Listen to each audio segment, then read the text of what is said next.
Hope everybody can hear us. Blake Wittman here with my colleague. Kristina Shershun here. Hi. We're very sorry for the delay that we had. As a technology company, Recruitment Academy and GoodCall, we use so much technology that sometimes it fails us.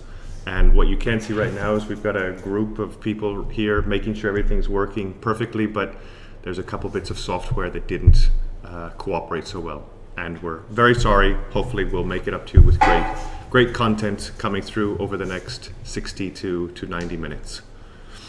So today we're going to be talking about candidate experience and why it is one of the most critical aspects of the recruitment process, and how in many ways the candidate experience has become something like the new customer experience, or vice versa. The customer experience is now the candidate experience, because they're both linked and they can both affect your brand, your corporate brand, and your employer brand. It's something that Kristina and myself have spent a lot of time working on within GoodCall, and through Recruitment Academy we train a lot of companies how to do it better as well. As a brief intro to ourselves and kind of who we are and what we do before we get into specifics of the candidate experience, I'm the CEO of GoodCall, and I've been working with customers, clients, users, and different types of members for my entire career, mostly in Czech Republic for 17 years. And currently it's one of my passions with our recruiters and our sourcers, how to improve the candidate experience concept. I'm a sourcing lead in GoodCall. I spent here 2 years, and I started as an IT talent sourcer. So during my time in GoodCall, I had an experience to talk to different kind of candidates from IT, from shared service centers, from different type of roles. And it's a very interesting topic. It's very interesting to find out every time what kind of experience a candidate had or will have with us, with other agencies, with companies. So that's why we decided to put together our experience, some interesting case studies, and talk a little bit about this important topic. Great. So let's get into it. When we speak to HR managers especially about this concept of candidate experience, sometimes people say to us, well, you mean basically how they interview with us and kind of what experience we provide during the interview process. And we have to explain that it's not just the interview process, it's the entire beginning of when a candidate starts to come in contact with your brand, all the way to the moment they would join your company or not join your company, as the case may be. The way that we would define the candidate experience, it's something that we've found and kind of created ourselves. Yeah, well, this is the basic definition by recruiting.com, but we agree with that candidate experience is the series of interactions that a job seeker applicant has with the company throughout any possible way. It could be interaction like direct communication, some messaging, brand messaging, and getting in touch with any software systems and employees of the company. We're going to take you through a number of case studies and examples today on the social media side, on the initial passive phase when you don't have so much influence on it, at least for direct communication or two-way communication. We'll also show you during the hiring process what's the most critical to be aware of, and we'll give you some tips and ideas how to implement principles that will ensure that your candidate brand doesn't destroy your customer brand, and vice versa. And as we'll show you over the next couple slides, this is a critical topic for selling your products and your services to customers, but of course it also seriously can affect how candidates see you. And if you're a larger company or even a mid-sized company who hires a decent number of people per year, this is a topic that you should be very, very concerned with and spend a good amount of time on. Why should you? Well, let's see. Kristina, do you want to tell them about Virgin? Yes, just one more technical thing. If you have any questions throughout the presentation, feel free to write us, and in the end we'll have a little questions session as well. But if something is not clear, or if you want to comment something, definitely let us know and we'll go through it on the spot. Definitely. Okay, so why should we actually care about candidate experience? Many companies, from startups to big global companies, started exploring this topic, and one of the big case studies is Virgin Media, who lost more than £4 million in 2014 due to bad candidate experience. They figured out that they had 135,000 of applicants. 18% of those applicants were actually users of their products, and 6% of these customers disconnected. They stopped using their services due to bad candidate experience. They calculated the loss was around 4.4 million, which is quite a huge amount. Later on, they found out and they changed it. They used some employee value proposition workshops and candidate-centric platform to change it, but it was a kind of big loss even for such a huge company. They learned and they changed it. So no matter what kind of company, what kind of business it is, I think we all should learn from this case and many other cases we will see today, and take some actions. And keep in mind, as Kristina mentioned, that wasn't because they had bad customer service. That was because they had bad candidate service. You can imagine many companies, especially the very strict companies and high-level companies that only accept, say, 5, 10, 20% of the applications that they receive. There is dozens, or in some cases hundreds, in the case of Virgin Media, hundreds of thousands of candidates that are rejected, and each one of those touch points is an opportunity to make either a good impression or a bad impression. And in the case of Virgin Media, they looked at the number of people that actually then disconnected the service, and it was a real revenue driving, or in this case revenue lacking situation. The other topic that I'll tell you about is concerning, it's not actually Jobs.cz. I won't speak badly about the dominant player within the job portal world, but Jobs.cz has an interesting case study that was conveyed to me through a contact. Jobs.cz does a follow-up for all of the job postings that companies list on their portal. After 14 days, and I believe after then 30 days, an email is sent to the candidates asking them, did anybody contact you from the company for those who apply for those jobs? And unfortunately, after 30 days, less than 30% of candidates report that they were ever contacted by the companies. And we're going to give you some statistics in a moment to back that up.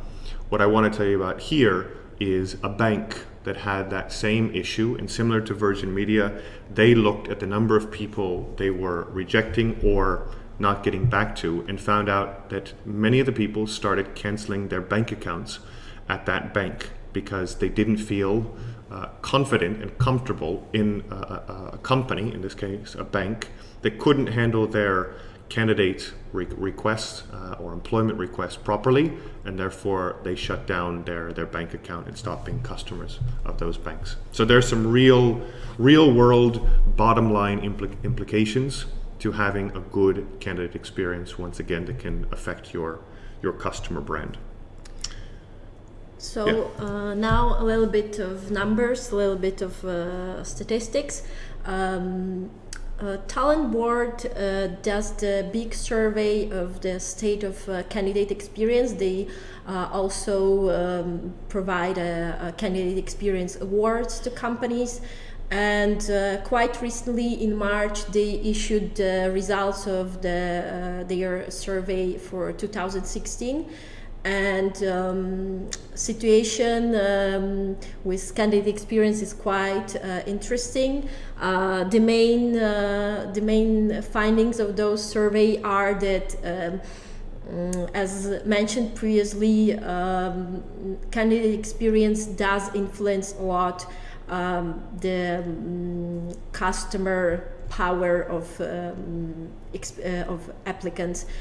For example, 41% of applicants, they mentioned if they had a negative candidate experience, they will definitely take their product purchase and relationship with a company, with a brand somewhere else. And on the flip side, 64% of the job seekers reported that they would share this positive candidate experience they have, and they would recommend it to other people. Also, a very important finding of this talent board survey was that 75% of the candidates, they do their own research on company, on employer, and 16% of those candidates, they spent 5 hours or more doing this research. So every kind of information, not only website, career page, official brand messages, everything they can find, they kind of put together and create their impression even before applying. Also, important finding of the survey was that 31% of the candidates said that they would reapply to the job they just applied, which is, if we think about it, it's very low number, only 31%. It actually dropped from the previous year. In 2015, there were 37%. So we can say that candidates are getting more picky, they get more information, and they care more about the employer and overall candidate experience yourself. There are many important things and findings you can find in this report. The full report you can find at talentculture.com. And also you can see a couple of other experience that 72% of the candidates shared the negative experience online. Even if, as we mentioned previously, that 64 would share positive, still the negative experience has bigger reach, and people, of course, like to complain. So all those numbers show us how important it is, and maybe something more about negative or bad. If I can just jump in. So this is for everyone out there that is speaking to management about why the candidate experience is important, why the business should get involved. These are real world numbers. This is business impact items. And this is great ammunition for you to go to the business side and say, we need you involved, because it's affecting you. It's affecting our bottom line, our sales, our customer loyalty when we don't have the right candidate experience, when we haven't made the investments and put in the processes and included the people or the departments to raise the level of how we manage the candidate experience. It's having an effect on the brand in the market, not just for us as an employer, but for us as a company, as a brand, and as a sales channel for whatever you're doing. Now, where does that start? Here are some of the causes of bad candidate experience. So as you see, there are many of them. Mainly the problem is communication. When candidates don't get any reaction, any response at all, or if they don't have the process of recruitment clear. For example, some of the causes here are that 79% of the candidates were not able to contact recruiter, which sounds ridiculous. It's the same as not be able to contact, I don't know, salesperson to buy something, not be able to contact a recruiter to apply for a job. Also the quite common causes of bad candidate experience. We see here, as I said, employers who didn't contact, didn't respond at all, like 91.4%. Also, similar related to that, 86% experienced no confirmation email regarding interview or next steps. Some people mention quite a big amount, 82%, no salary information or no information about the benefits, and this lack of information and some difficulties in communication process are usually the causes of bad candidate experience. So today we'll look at some case studies, and we'll look more specifically at different causes of this bad candidate experience. Exactly. We're gonna show you a number of these topics that we've just got over and shown here as well, and how everybody should be thinking at all times that in effect everyone is a candidate and everyone is a customer. So whether you're going to a career fair or a business exhibition and selling your products and services, it's always a candidate market and it's always a client market. And if everybody in the organization is thinking like that, and you're setting up your sales process just as diligently as you are setting up your candidate process, then you will have success. If on the other hand, you've got a perfect sales and marketing system set up, but on the candidate side, it's just kind of ad hoc, then you could eventually face some challenges. And this is, I would say, our overarching message so far. We have a question here. Thank you, Dima, for the question. Maybe we'll answer it a little bit later, because the first contact will spend more time talking about the making first contact to the candidate. But first, even before the first contact, there is some passive phase, the zero phase as we call it. And let's start with that, and then we talk about the first contact and what you should write in the message. Definitely.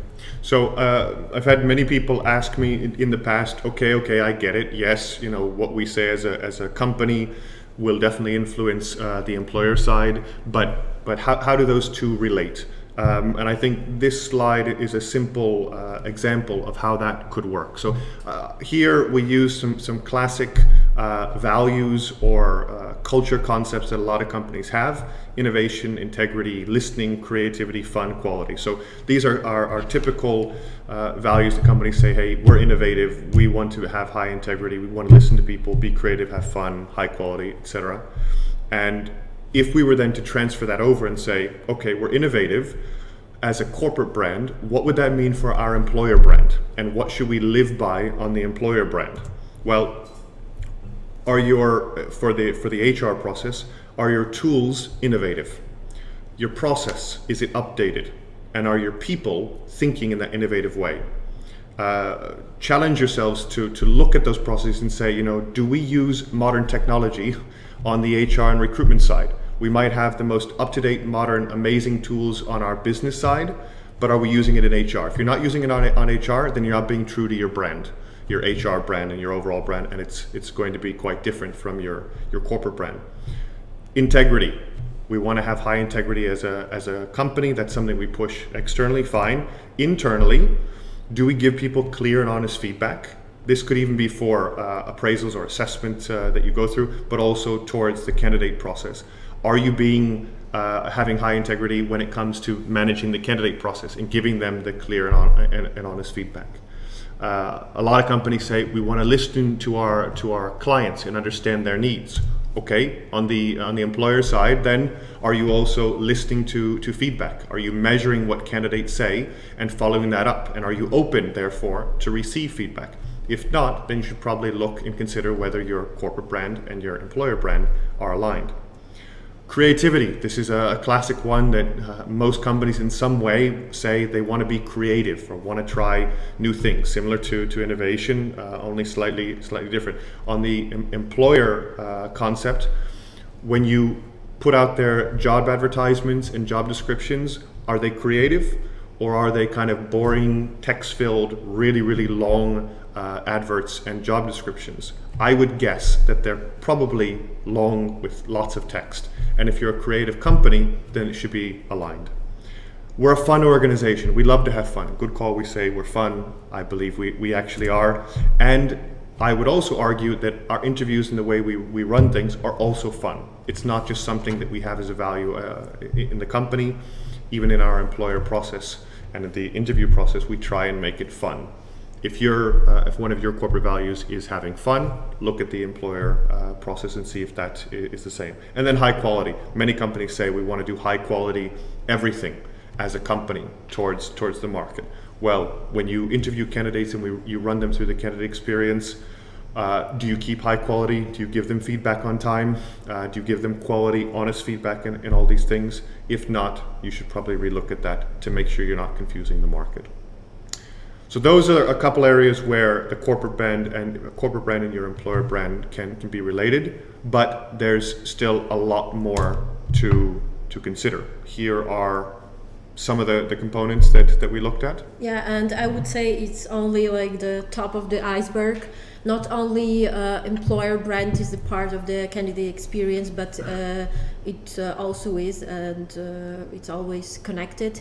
But any kind of contact, any kind of interaction between candidate or potential candidate and company is a little part of candidate experience. It can be everything from recruitment process and interviews itself to timing, to technical side of application, to what kind of first impression person has online or offline, the references, community which is created around the company. And it also ends with a hiring process and onboarding, because it can majorly change the candidate experience. If it was fine or great all the time, then some little mess up during onboarding or hiring process can change it drastically. So there are many more parts of it. Of course, today we have limited time, so we will touch only the most important things. But important things we will touch are, first of all, online part of the candidate experience. And what is really great about it, because employer branding and marketing and HR branding is mainly on social networks nowadays, and it's basically not so hard to inflate it, to adjust it, and to make it more candidate friendly. But this is the beauty of nowadays, that social has really changed the landscape, just as the slide says. It allows us now to actually participate in this discussion. Sometimes it's passive, sometimes it's one way, just us talking to them, but it's still a lot more than we had in the past, when conversations were happening completely outside of our realm. You know, it would be somebody asking a friend, what do you think of company X? And the friend would answer, and based on that, they would make their decision.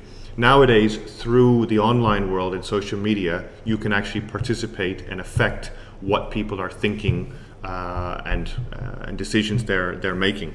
To go into detail, we call this actually kind of phase 0, because this is, you can't affect this so much more than kind of one way, but it's still an important part, because this is how the majority of candidates nowadays get most of their information, or at least let's call it 60 to 70%. It's what we call a lot of the discovery phase. So many times they'll go online, they do the equivalent from 20 years ago of asking a couple friends, but in this case they go online and they say, okay, so does anybody know about anything? In this case, they might go to Glassdoor, they might go on Facebook and start checking out the company and start understanding who are these guys, what are they doing in Czech Republic in this case. They may start reading some articles and finding more about what's going on in the company, any changes in management, any scandals, hopefully not. Then, once they've decided, okay, I think I want to go, for example, to the Big Four. Big Four audit, I'm 24, 25 years old, I'm graduating and I want to try this out. So I start choosing, well, tell me which ones are the best. I can look at review sites. I can start making my decision based on what I read about and what other people are saying. I can then make my final preference based on those ratings and information, finding out what is the process within the company, what are the chances for the future. And actually, by the time I'm ready to enter into a transaction, by the time I'm ready to therefore apply for a job, I've made 60 to 70% of my decision already. And in fact, we know of situations where candidates walk in with HR and they know more about the company than some of the employees themselves do, especially for new employees. So the candidate experience needs to take this into consideration, that much of that discovery phase, it's not happening at the first interview anymore. It's happening passively online without your knowledge. And therefore, what is your digital footprint as a company? What do you have online on your career page, on different social media that will affect that phase 0, the passive phase, and what candidates experience on your brand? That is probably the most critical aspect, because it makes such a big portion of it. The number of candidates that actually come into your office and meet your people versus the number of people that are interacting with your brand, employer and corporate, are not even comparable. In most companies, it's probably 60 or 50 to 1. So this is the chunk of information and the part of the market that should be the most critical for you. Also consider that it's quite diverse. There's lots of sources. We're going to go through a number of them right now from in social media. And yeah, the reason why this matters today, and here I'll tell you a little story. Once upon a time, there was a world. And that world was a world where candidates applied for dozens and dozens of positions. They really, really worked hard to make a fantastic first impression. They would never think of showing up late for an interview. They would always come dressed properly. They would do everything they could to make the best first impression. They would follow up with a nice email, and they would be hoping for feedback. If they didn't get it, fine, they accepted, they moved on to the next company because they were so excited about it. That is a world that most of us don't know, many of us don't remember, but that was the world 10, 20, 30 years ago. The situation right now in the world, but let's just take here, the Czech market, in Prague, for example, there's nothing like that right now. Now, it is, as we know, it is a candidate's world, and they're making a lot of the decision. I'm not saying that they don't want to make a good first impression, many do, but most of them are not sending their CV to 10 or 20 companies. 10 or 20 companies instead are going to them and asking them, would you like to work here? Would you like to work there? That's why things like career pages have gotten so popular, including the dedicated separate ones, which we'll also visit, have become so prevalent because that's the way where you can market and engage to people. 10 years ago, even when the internet was still relatively big, we didn't need any of those because candidates were still sending out their CV. So let's start with the classic one, and this is not a career page. This is not dedicated. This is LinkedIn.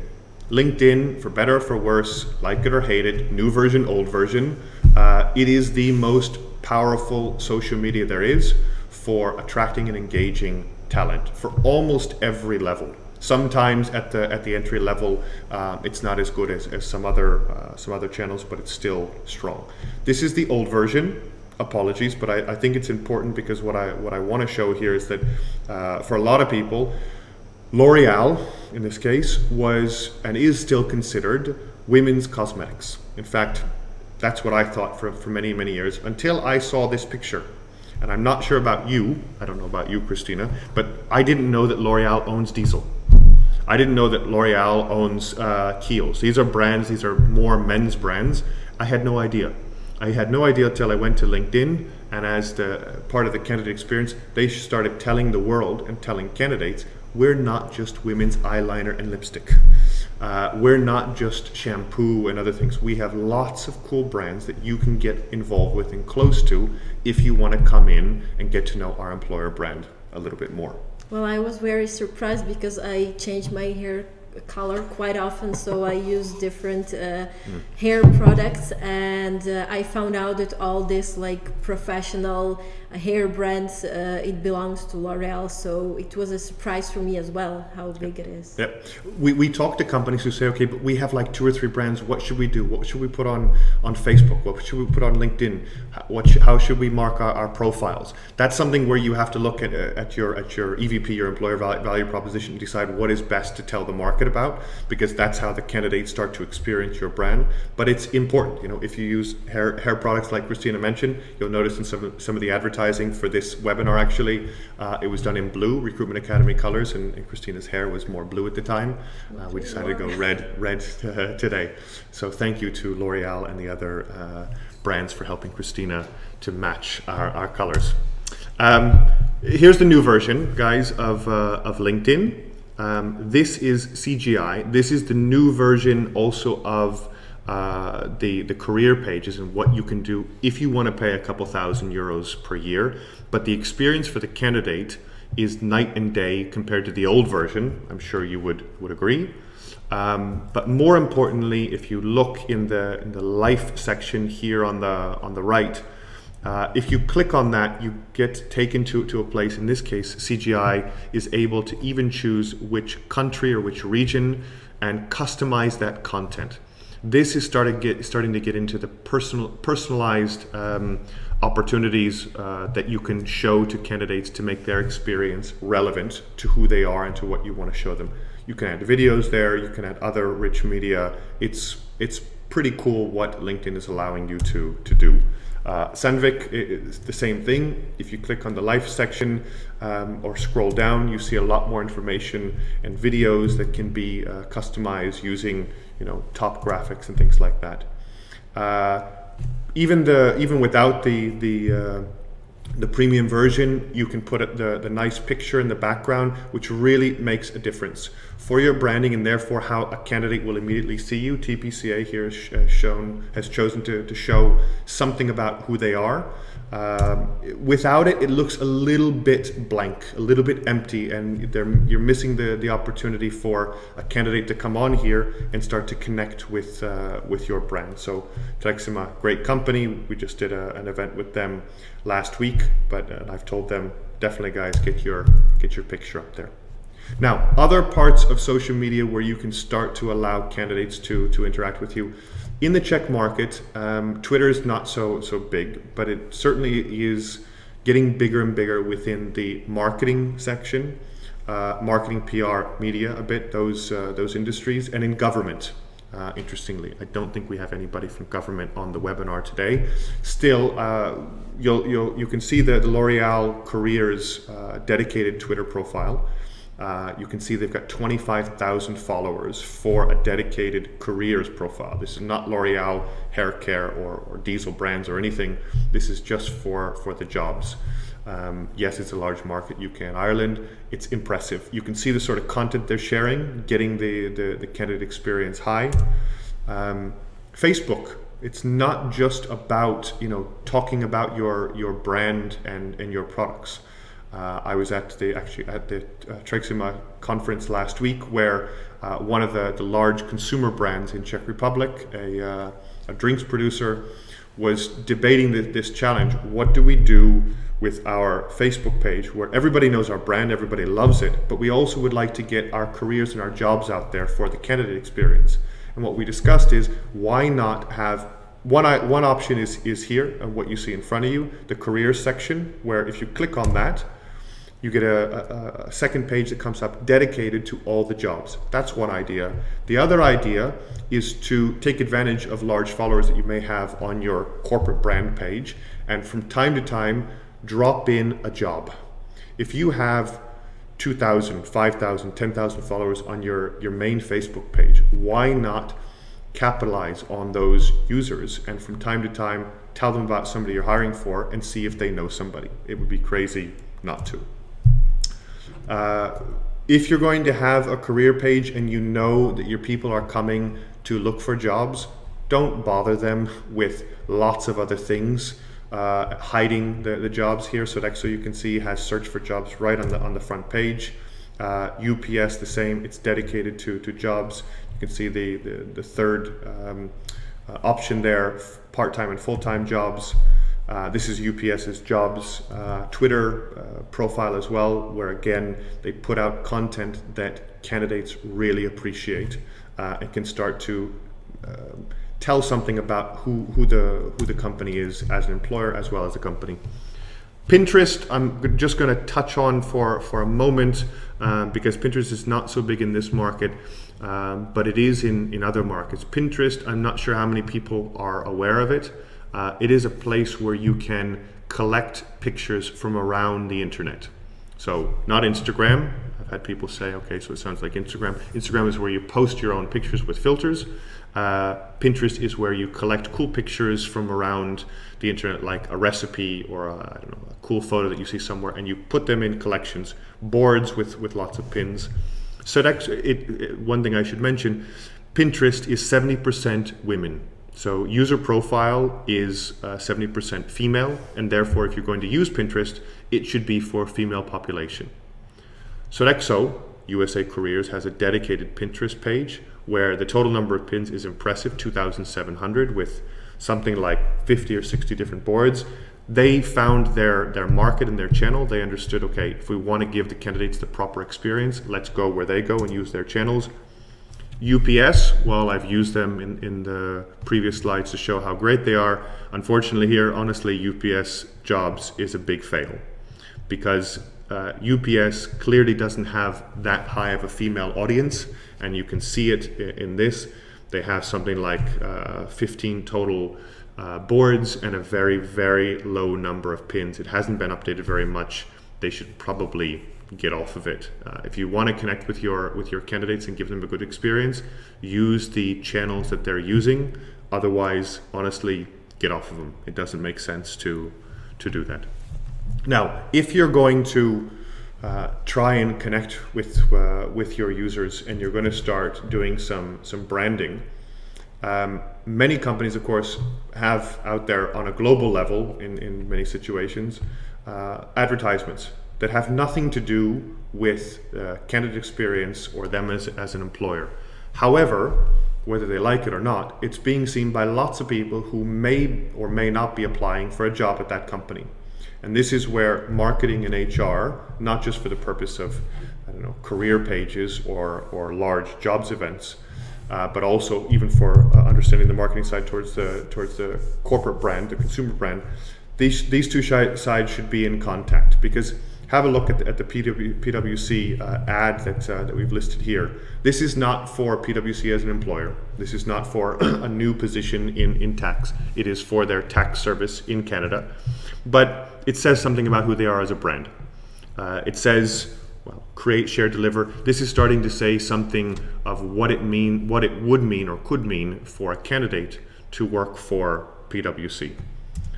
Next one to look at as a short case study, IBM. Just the design of these job ads starts to tell you that they must be a cool company. Even the kind of adjusted logo, IBM for a long time was seen as kind of a large, boring, big blue, it was called, was a nickname in the US.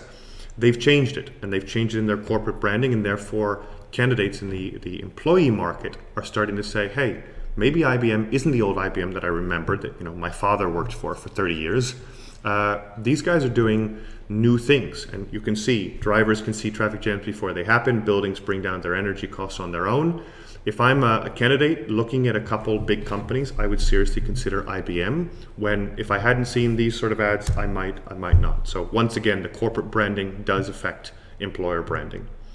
Vodafone, well, this is a classic one. If you can work on emotions, you'll almost always be successful, and this is what this one does. Obviously, it's the touchy-feely, the warm fuzzies, I would say in English, where you see a boy and his dog.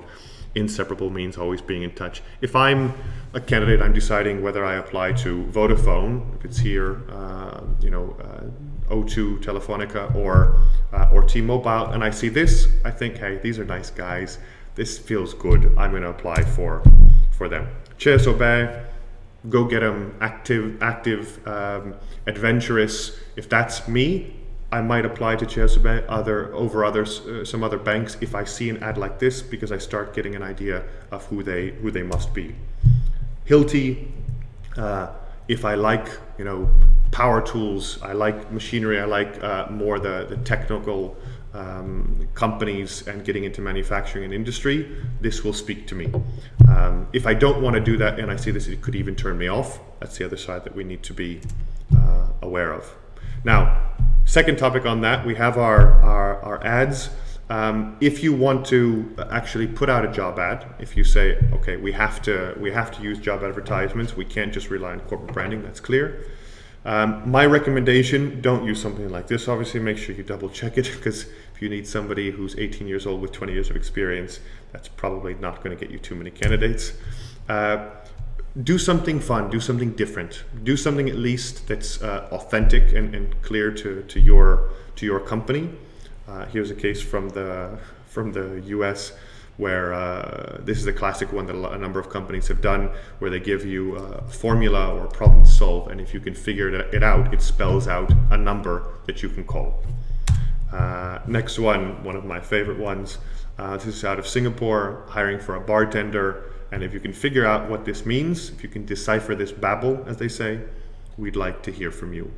Hopefully anybody who's worked as a bartender can figure out what this means. I'm not going to read it to you. I don't want to sound drunk on a webinar. And finally, McDonald's.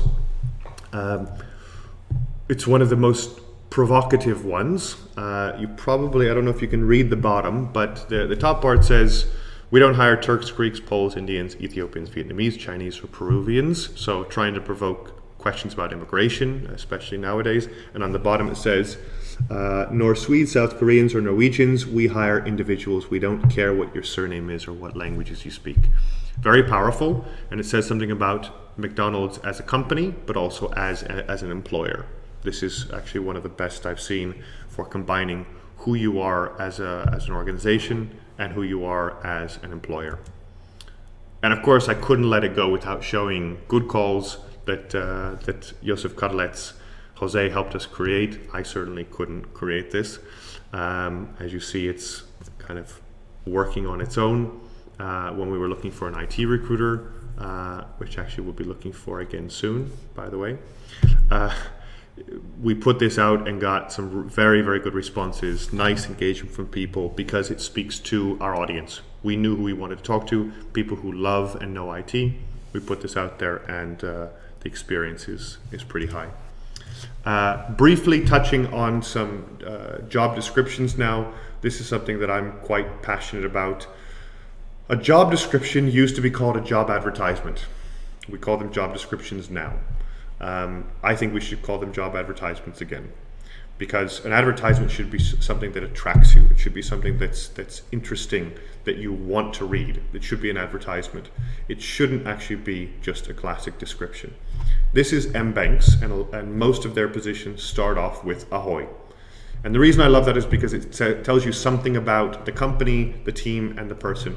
And here, on almost all of their positions, it's written in the first person, where they say, hi, my name's Honza, I'm leading a team of salespeople who like to communicate on the phone, and to my team, I'm looking for da-da-da-da.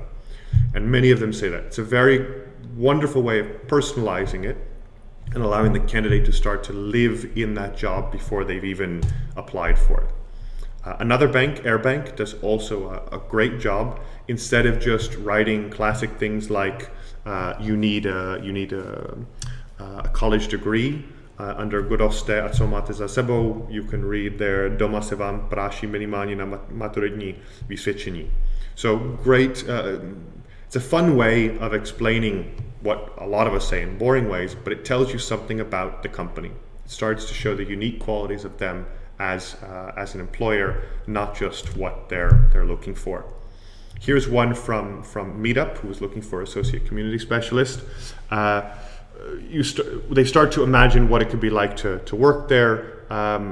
When you immediately start changing it around from, the successful candidate will be to this job might be for you if, then you speak directly to the person and they start taking it on board themselves.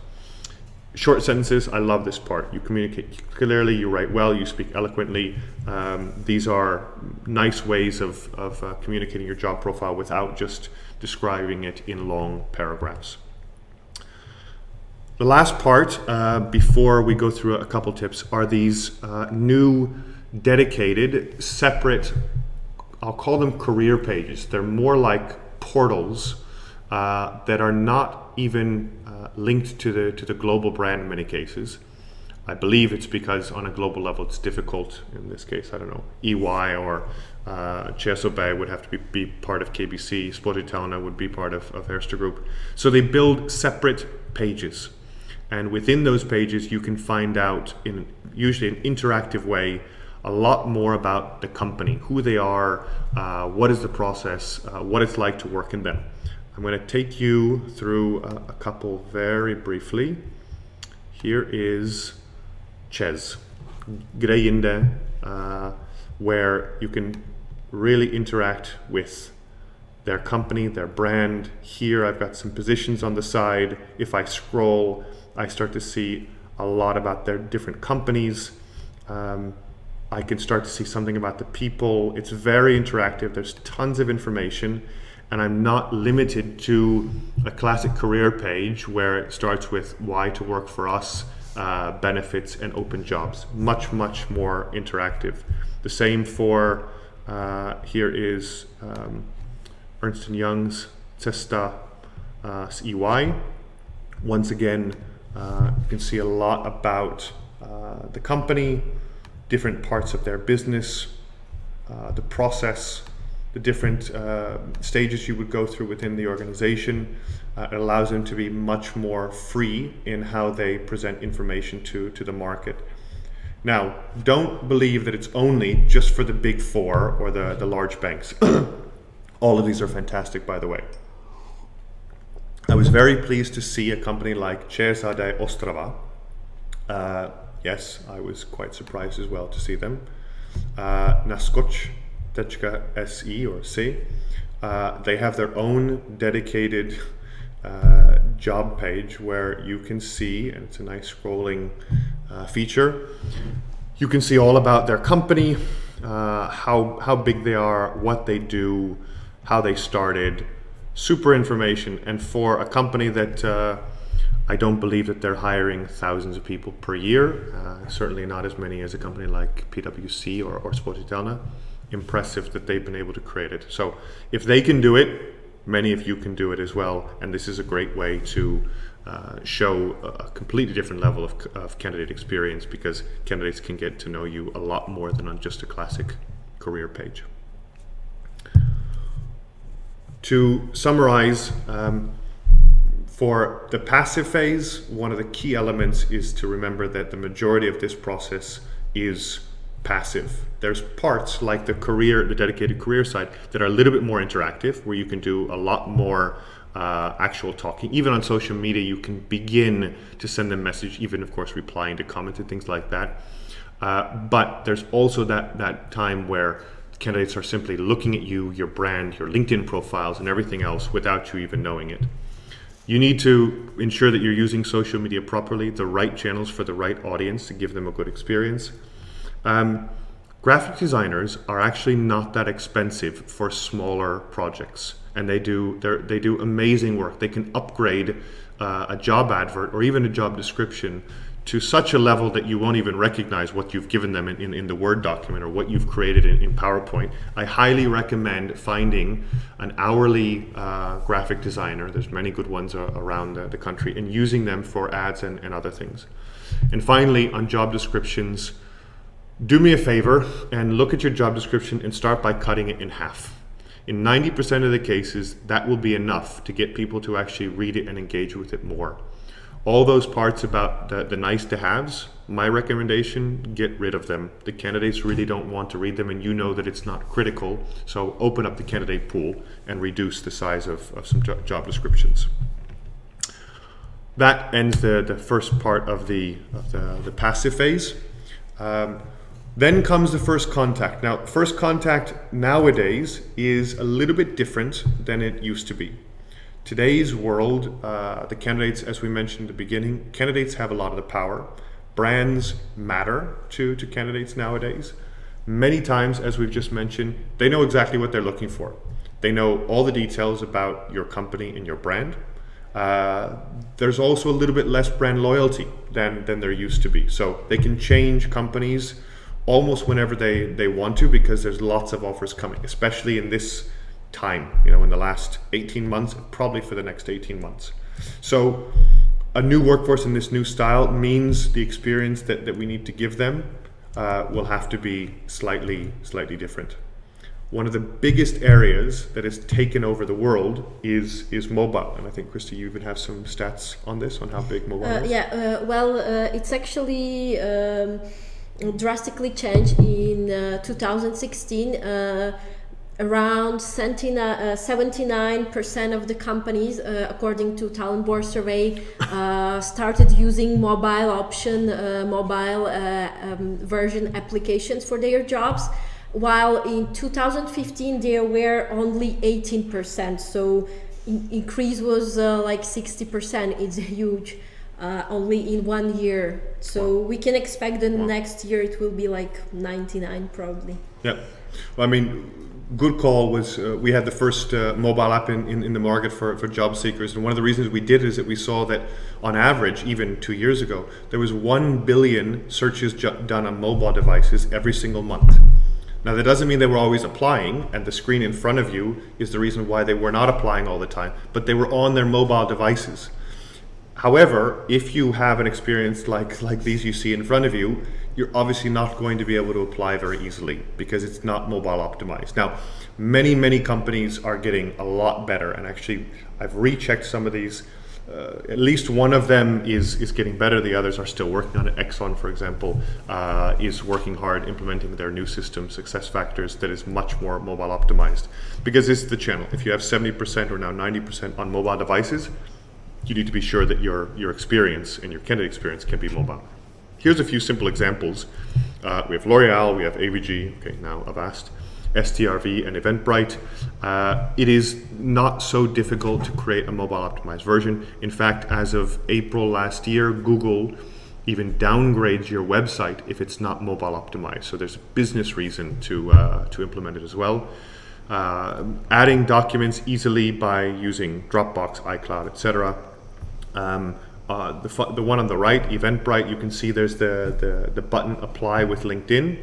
That's a button that LinkedIn has made a couple changes on over the last couple of years, but this is a very easy way not to force people to type lots of things on a mobile device. This is one of the biggest challenges. How do we get enough information into our mobile application, the application process that is, enough to actually make a decision, but not overburden the candidate. Here's a situation where you feel Tieto's a fantastic company, and I know they've been working on this. You feel like it's great, it's mobile optimized, fantastic. However, once I click on apply for job, it takes me to a non-mobile optimized version. So for getting to know something about the company, super, but for them making the final step in applying, doesn't happen. And this is why I think there's a big statistic on people actually applying for the job or leaving through the process, that it's a big number. Yeah, 3 out of 5 people, I think, they leave the application unfinished just because of technical difficulties. It's not user friendly, or takes too long, or it's not working at all. And here's a classic case, Raiffeisen Superbank, nicely mobile optimized. However, to apply for the job, I've got to create a whole account and get a confirmation of that. Most likely, if I'm in the tram, angry at my boss and want to apply somewhere else on the way home, if I have to take this extra step, I'm not going to do it.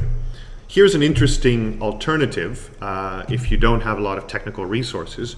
Brose, an industrial company in Kopřivnice, when you click on apply for now, they clearly, I guess they didn't want to build a whole back-end system or front-end system, so they simply have it that the system grabs your email server and pre-fills a whole email. You then fill out the rest. That's basically an application for their jobs.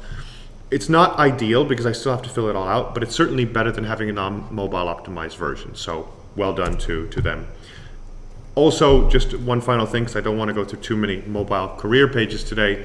UPS, once again, uses geo-tracking. The moment I pull this up in Czech Republic, it comes in Czech.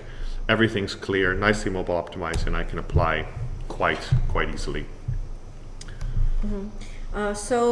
We saw some examples, and now a little bit more on the application process itself. We saw what is like good and bad examples. Of course, first and the most important thing, application process has to be user-friendly. Like the application should be intuitive. If for some reason, for some like legal reason or some other reason, it's too complicated, you should provide some instruction or video or pre-screen or PDF, or I don't know what, it can be any visual way or text way with some instructions, so you don't discourage candidate to apply. But the basic rule, it should be intuitive, fast and simple. It happened to us many times that some of our clients, big companies, and they use these big robust ATS systems, and because candidates had some technical difficulties applying, there were some errors, they couldn't take their application through, so they were not able to move to our next process, to like pre-screen or interview. They actually pull off from the process just because of this kind of ridiculous reason.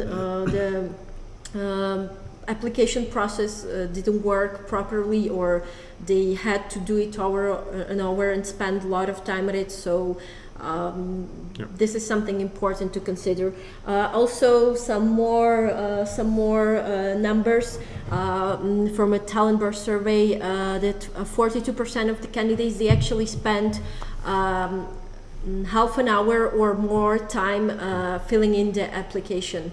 It's quite a lot of time. Nowadays, when you can get things pre-filled, when you can merge it with LinkedIn profile or some other professional profile, it can be done in much easier way, in much simpler way. So we saw some good examples. The other things to consider, the application process and the way how the application looks like, it should be relevant. It should be relevant to the kind of candidate you have. All what Blake mentioned previously, like you should be talking to your customer, to your candidates. This works for application process as well.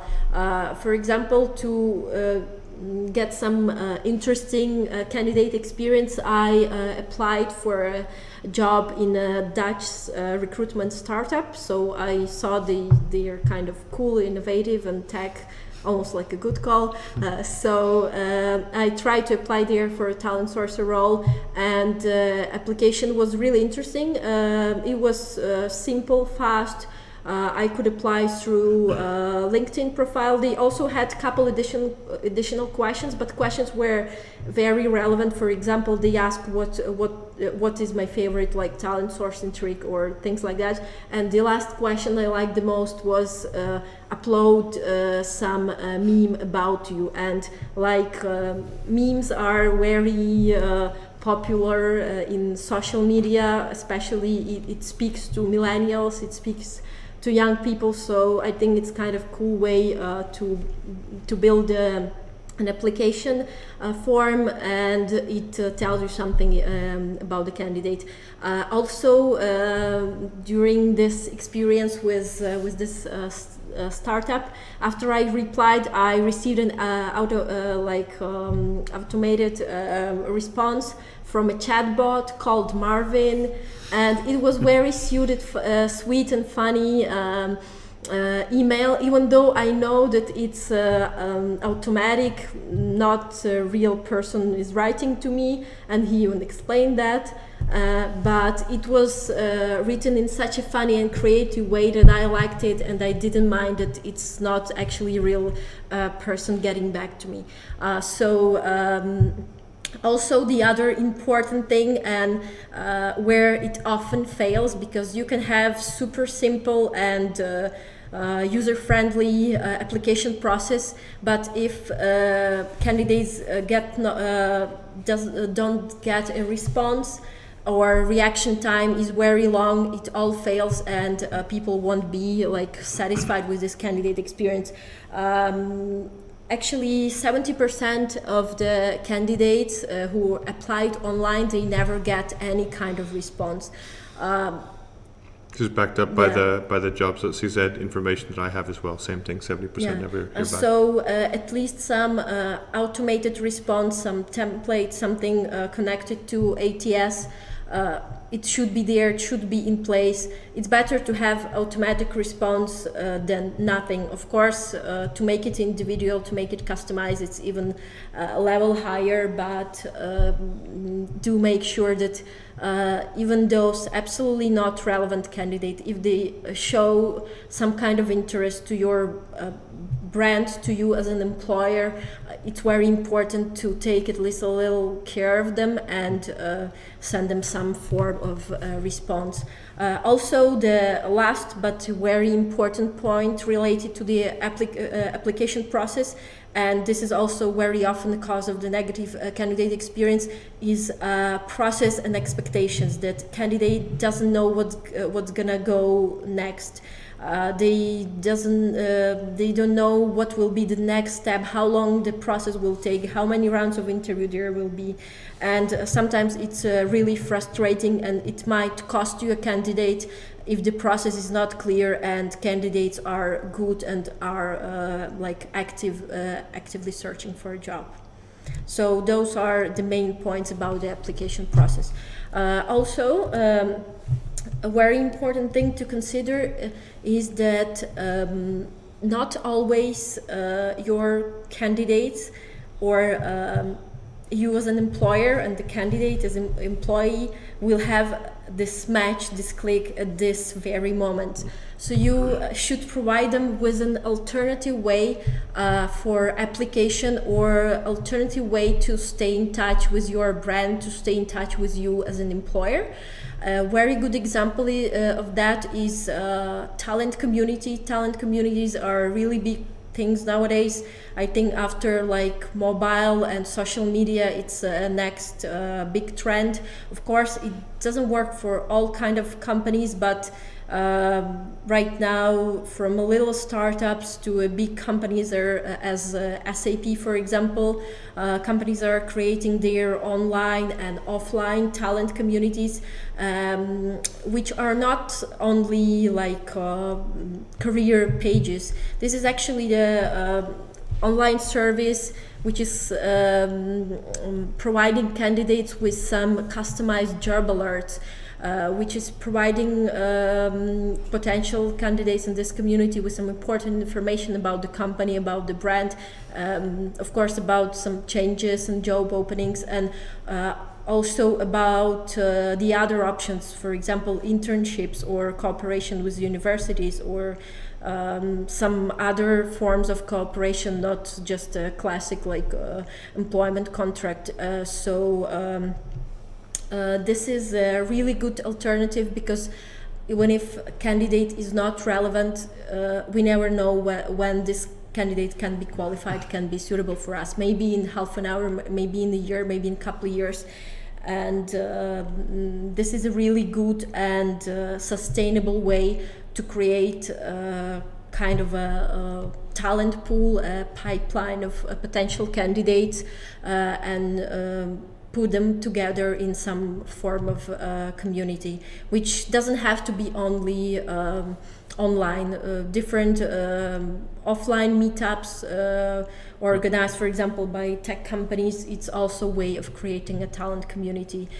So do consider this alternative and a long-term kind of way to stay in touch with a talent, with your potential candidates.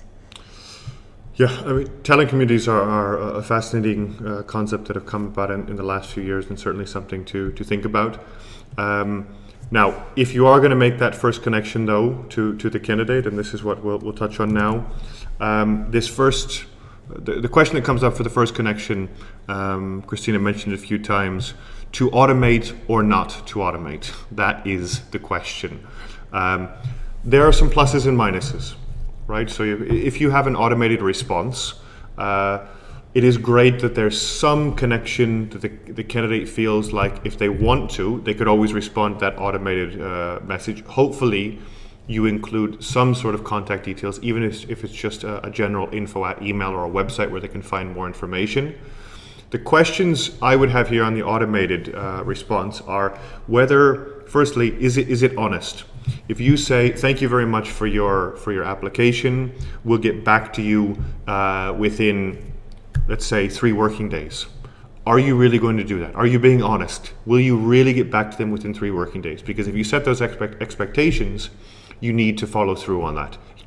If not, then you're risking your candidate employer brand, but also, as we've said numerous times, you're risking your customer brand. If they don't feel they can trust you to follow up on what you've said, can they trust your service and your products? Secondly, is it too vague? Some companies say, well, no, don't worry, we're not going to put 3 days, we're just going to say that we'll get back to you soon. Okay, but for many candidates, they would say that tells me nothing. And if you ask them, so what's happening with your application at company XYZ, and they say, I have no idea. They told me they're going to get back to me soon. Also, not a great impression to make. And the final question I always have is it going to come across as arrogant? And the arrogant way can be, thank you for your application. We'll be in touch soon if we think you're suitable or if we have something for you. And for many candidates, that's taken as an arrogant approach, meaning, hey, I don't know if we really want you, but we'll contact you if we have something relevant. Also, not a good feeling for the candidate side. So, as you can tell, I'm not a big fan of the automated responses. I would have no problem with them if you think you can actually follow up and do something. If you can actually tell them how long it's going to take to get back to them and then do it, fine, go for it. If you want to put somewhat of the responsibility on the candidates, I don't recommend doing it at this stage, meaning thank you for contacting us, we'll contact you soon. If you haven't heard from us, please get in touch with us below. It's not a great first impression to make, but at least it's better than not giving them any telephone contact. So automated email response, I would prefer not to do it. If you have so many responses, or so many emails or applications coming through that it's impossible, then see what you can do using a talent community or other ways to manage it. Mm-hmm. Maybe here questions? I would go back to Dima's question. What info should we say in first messages to the candidate to improve candidate experience? Mm-hmm. Should we say the company name if the candidate is asking? I think Dima is asking in a agency perspective, because if you are contacting candidate directly from a company, of course you will tell what kind of company you present. Mm-hmm. Yeah, I mean, if you think it's relevant, go ahead. If you can keep it, let's say, a little bit mysterious, and you think you can motivate the candidate through that, go for it. However, it depends on what type of candidates you're talking to. If you're talking to a developer, it's going to be pretty tough to give them just some vague details and not say the name of the company, because they'll want to know that. On the other hand, if you're doing a very senior search for a candidate and you want to have a further discussion, many times they won't need to know the name of the company, and they're happy to hear the size of it, what they're doing, and the position they're looking for. If you're an HR director or recruiter in-house, and we're going to go through that in a moment, and you're calling directly to a candidate, wow, amazing, huge impact, as we'll mention. And obviously there, you should say what company you're calling from. It'd be kind of strange to call and say, I can't tell you where I'm calling from. And there I definitely would. Yeah, it really depends. And this next question is something that I think a lot of companies go through, and it's something you may have seen on our Twitter profile as well. At the Trexima conference last week, I claimed that the telephone is one of the most underutilized but most powerful tools there is. To call or not to call? That is the question here. So you receive all these applications. Should we automatically send an email? Should we send them an email saying, thank you, we like your application, we'd like to invite you for a meeting? Or should we pick up the phone? Now, obviously, via phone, you're going to make a bigger first impression. You can start to automatically make a connection with the person. You can ask additional follow-up questions. You can probably very quickly get the meeting set up, because if next Tuesday at 3 o'clock doesn't work for them, they could do Wednesday at 3 o'clock. Via email, it's going to take longer. On the other hand, if you're dealing with high volume, if you're getting, I don't know, 100 applications per month, 200 per month, then calling everyone is going to be tough. Although I don't imagine you're interviewing 200 people per month. So it may need to be a balance where some of them are getting automated responses, and then follow-ups that are positive responses for interviews, with maybe a phone call to confirm some of it. But don't forget how powerful the telephone can be, and how time-saving it can be as well. Just imagine the number of emails, especially with all the different in-mail and inbox management tools there are now. How many of your emails may be going into junk mail or into spam, and therefore you never get the response from the candidate. As far as I know, there's no such thing as spam phone calls. So any phone that you pick up and call, the person will answer or call you back if there's not availability. The first impression, I think Dima was the one asking about it as well, that we already talked about. When you do make that first phone call, or even if it's on email, the two keys, according to a number of studies as well, and we have a link there that we can send you afterwards. The goal is to be warm and to be competent. So to show and try to develop trust and respect. If those two happen, then usually you're likable. On the phone, it's not so easy. First impressions are tough, and here I'll go a little bit political. Excuse me for doing that, but right there you can see which is going to make the better first impression, or which can you imagine what kind of impression will each of them make. The challenge here is that on the phone people say, well, it's just a phone. Body language shouldn't matter, whether I'm standing or sitting, none of that matters. The reality is it does matter. Your voice is different when you're sitting versus when you're standing. Your tone matters, probably more on the phone than when you're sitting face to face with the person. So don't forget that these are critical areas, even when you're on the phone, to make a good first impression, because this also goes in line with the candidate experience. They will go and tell their friends the afternoon when you call them, if you're internal HR, and say, hey, the HR specialist just called me, I'm going for interview next week. But by the way, the person sounded really weird. I mean, they asked me these strange questions. Or on the other hand, they were so nice. I feel so good. The person seemed confident, and it was a great call. That first impression will start to form the candidate experience. If you want to be likable, here's a couple simple tips. One of the first things I can recommend. I know a lot of you have a number of applications coming in, especially if you work for one of the large companies. If you can respond quickly, and by quickly I mean within, say, an hour or 2 or 3 of them applying, you'll blow their minds. You will impress them, and once again, they will go tell their friends. Just imagine on the corporate brand, if you're a big bank and you apply and 2 hours later HR calls you and invites you in, and you tell 10 of your friends. If somebody doesn't have an account there, they may consider these guys are really cool. Maybe I'll consider going over. Showing your interest, complimenting them. What did you like about their profile? Why are you calling them in? Listening to them and showing a genuine interest, not just listening for the purpose of replying, but listening for the purpose of understanding. If you're calling to kind of sell them on a job opportunity, don't sell too soon in the conversation. It can turn the person off. And here, then you need to start asking questions and answering questions back and forth as you build rapport. Rapport is critical on the phone. You can't really you can't look them in the eye. However, you can mirror their voice.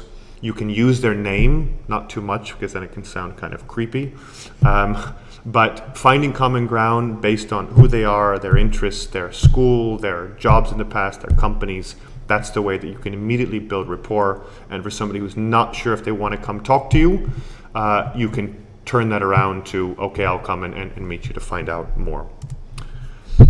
And finally, this is an area that, even though, of course, we would love for all of the companies out there to come and use an agency, specifically GoodCall, if you're internal HR or internal recruiters, and you're debating whether you really want to be calling candidates yourself and inviting them in, our advice is do it.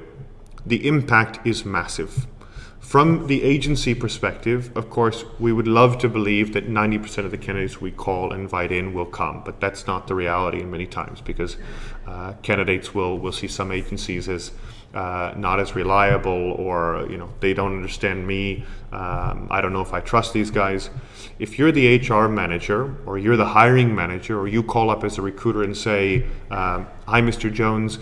I was sitting down with our hiring manager and we were looking at your profile and we really liked it, and he would like to know if you'd like to come in and talk with us," you're going to really impress the candidate.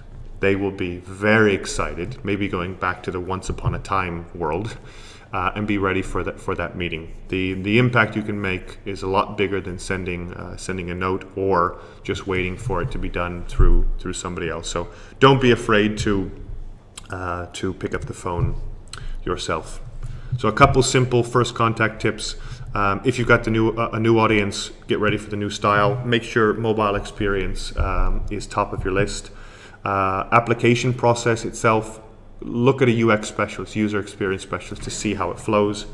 And on the first connection, consider whether you want to use email or phone, and make sure you can make a big impression. We're short on time, so we'll make sure to go through these relatively quickly, but there's only a few slides left. The first one is on the hiring process.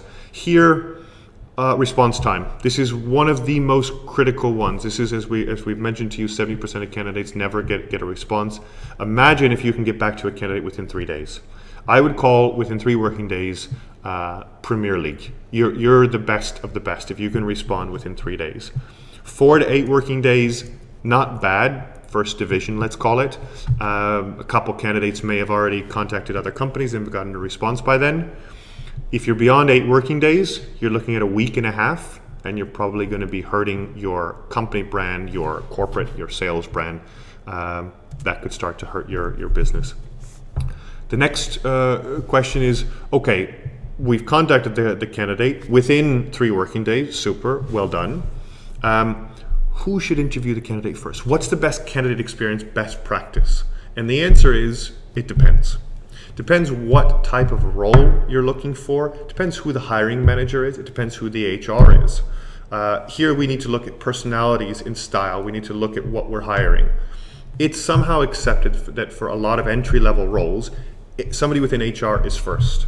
It's also somehow accepted or assumed that for a lot of senior positions, they'll meet with hiring manager first, but not always.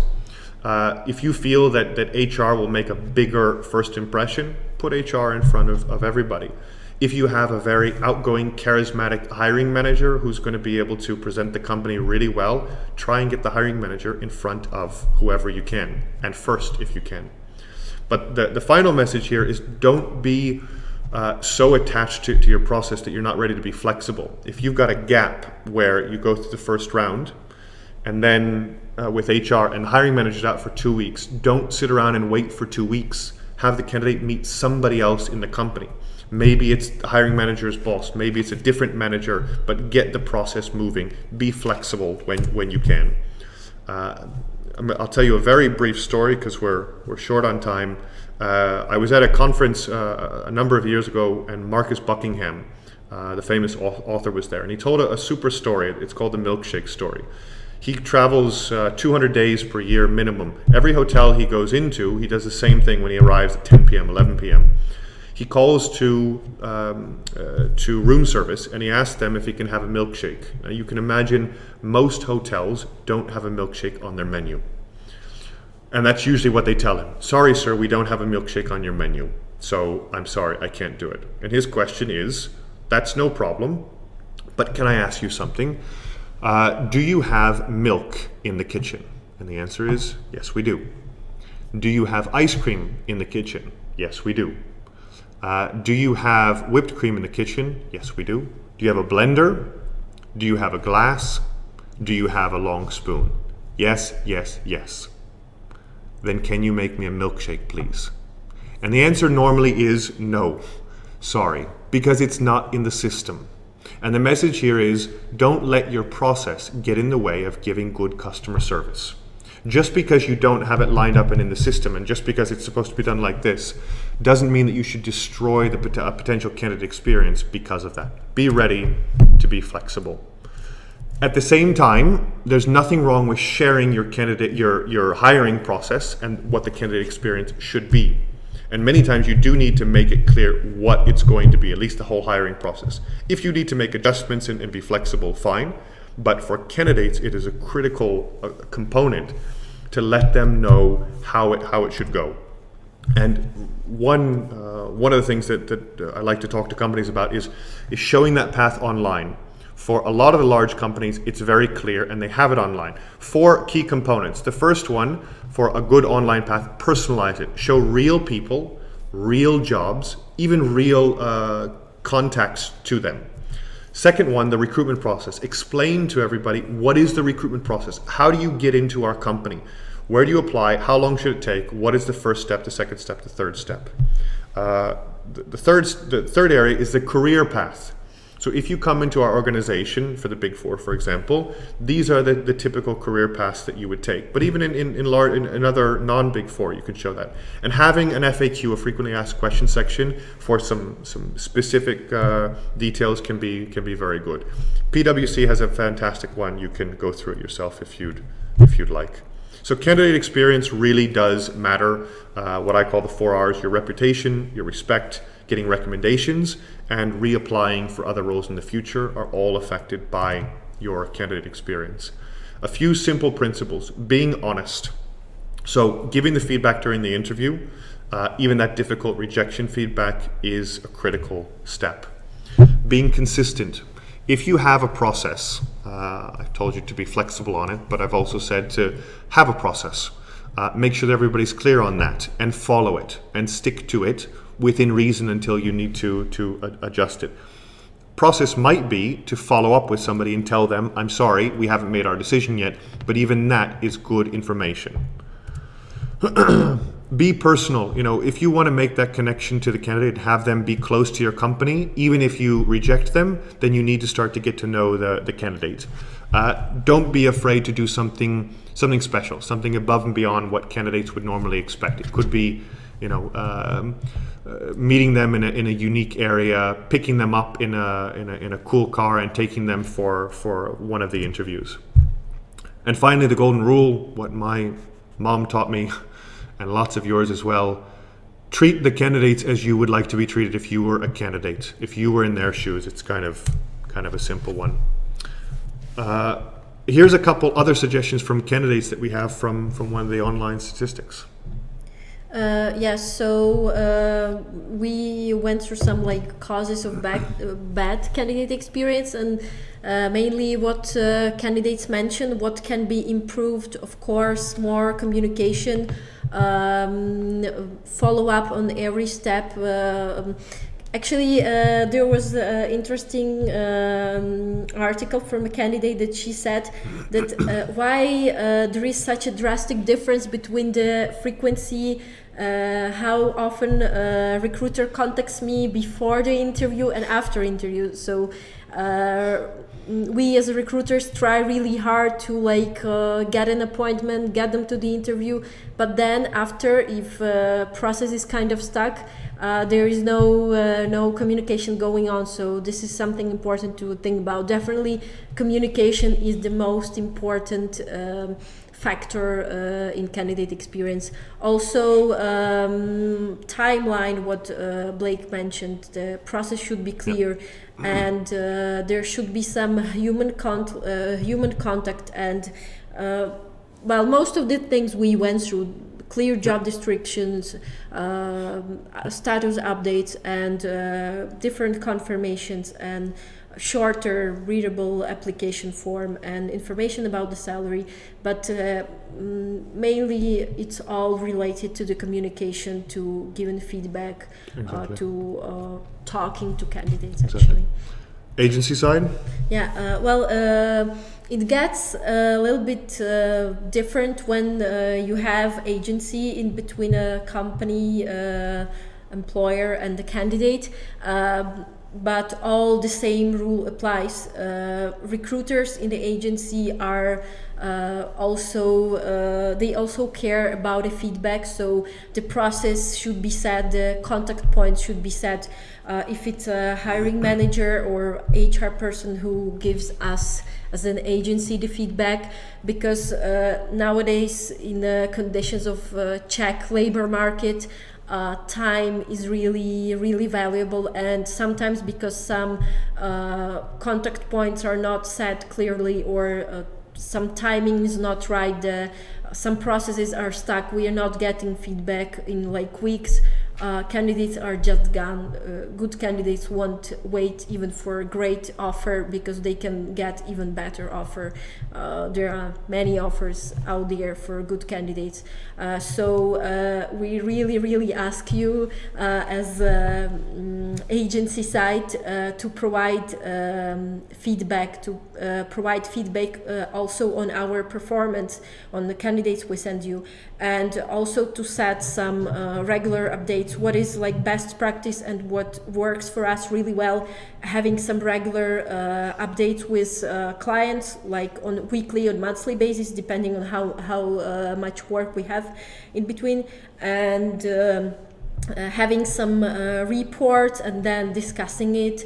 And also what is very important point where you should communicate with agency is offer management.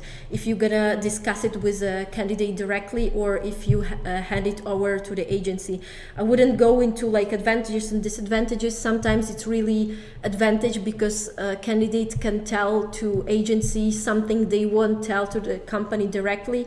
So sometimes in order to keep the right candidate, it's really worth to handle the offer management to agency. But even if you prefer to do it yourself, set it clearly with an agency so everybody knows the game, knows the rules, and it works in the right timing. There are no gaps in there. So the most important part of after communication, which is also communication, the most important part of the candidate experience, where it often fails, is feedback. All the rules mentioned already applied for feedback. It should be respectful, clear, and just put yourself in the candidate shoes. Interesting stat about feedback is that candidates are 4 times more likely to consider a company for applying again if they get a constructive feedback, even if it's negative feedback. So but just consider all the candidates once again that you're rejecting, and all the friends they have and family they have for future applications, not even talking about company brand. But that same candidate in 1 or 2 years' time, when they're in a different position and maybe more suitable for the role, if you're not taking care of the constructive feedback, you're not going to get them reapplying. So think about those rejected candidates as the case study of Virgin Media had, that candidate just left their subscription and went to another service provider just because they were rejected, and not in a nice way. Also important thing to remember that passive candidates have feelings too. Even if you got the passive candidate via agency, or you approach the candidate directly, and for like senior roles or for like IT roles, it's very likely that candidate will be passive. And sometimes you would say like, oh well, he or she wasn't really looking for a job, so why should we care that much? But it's the same. It's still our potential employee, our potential customer, and they should be treated in the same way. Also important kind of practical tip, what we mentioned about the process and regular updates.